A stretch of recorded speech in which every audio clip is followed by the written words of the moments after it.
The night I was viciously attacked by a Bigfoot is burned into my memory in a way that still makes my hands shake when I talk about it. I'm not someone who scares easily, and I've spent most of my life outdoors, hiking, camping, and hunting in remote areas where silence feels alive. That confidence is probably what almost got me killed. What happened to me wasn't a story I wanted to tell, but after years of nightmares and unanswered questions, I know I have to share it. I was deep in the forest, miles away from the nearest road, filming a solo overnight camping trip. The sun had already dipped below the trees, and the woods had that heavy, watchful quiet that settles in after dark. I remember commenting to the camera about how still everything felt, how there wasn't even a breeze.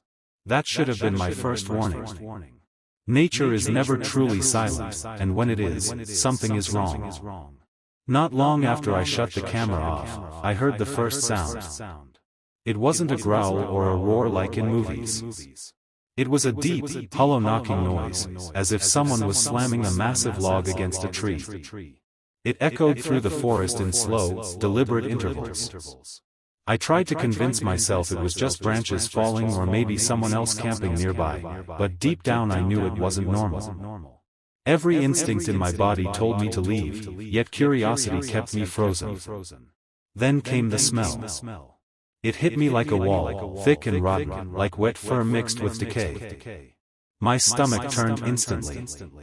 Before I could even stand up, I felt the ground vibrate beneath my boots. Heavy footsteps circled my campsite, slow and confident, crushing leaves and snapping twigs with terrifying ease. Whatever was out there wasn't hiding. It wanted me to know it was there. I grabbed my flashlight and swept it across the tree line, my heart pounding so hard I could hear it in my ears. For a moment, there was nothing. Then the light caught movement. A massive shape stepped forward, and my brain struggled to process what my eyes were seeing. It stood well over 8 feet tall, covered in dark, matted hair, with shoulders so wide they blocked the trees behind it. Its eyes reflected the light with an intelligence that sent pure fear through me. This wasn't an animal acting on instinct. It was aware. Before I could run, it let out a roar so powerful it felt like it punched the air out of my lungs. The sound vibrated through my chest, and I stumbled backward, tripping over my own gear. That's when it charged. The speed was unreal. 1 second it was at the edge of the clearing, and the next it was on me. I felt an impact like a car crash as it slammed into my body, sending me flying several feet across the ground.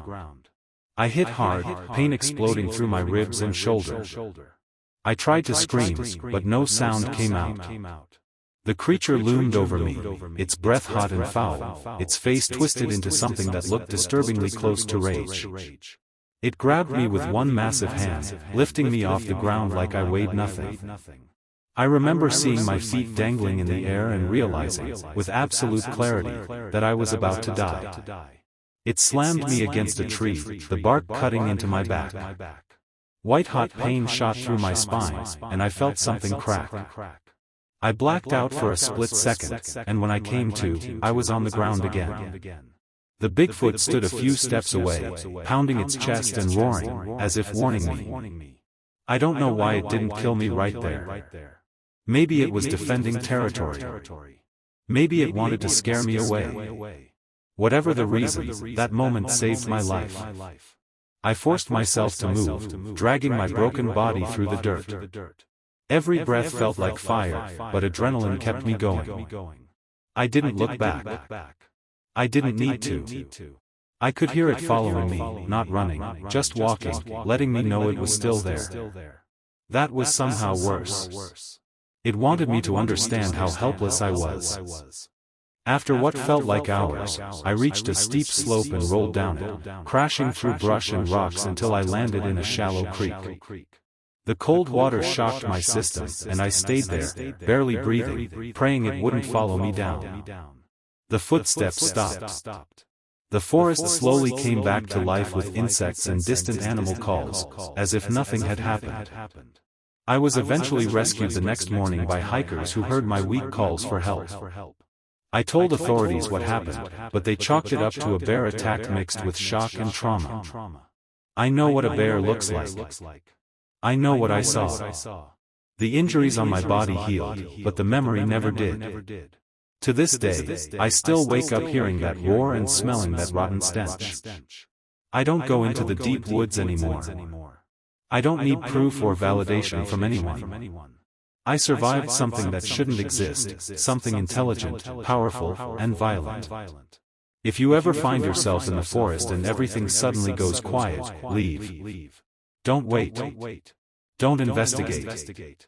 Some legends are real, and some of them don't want to be found.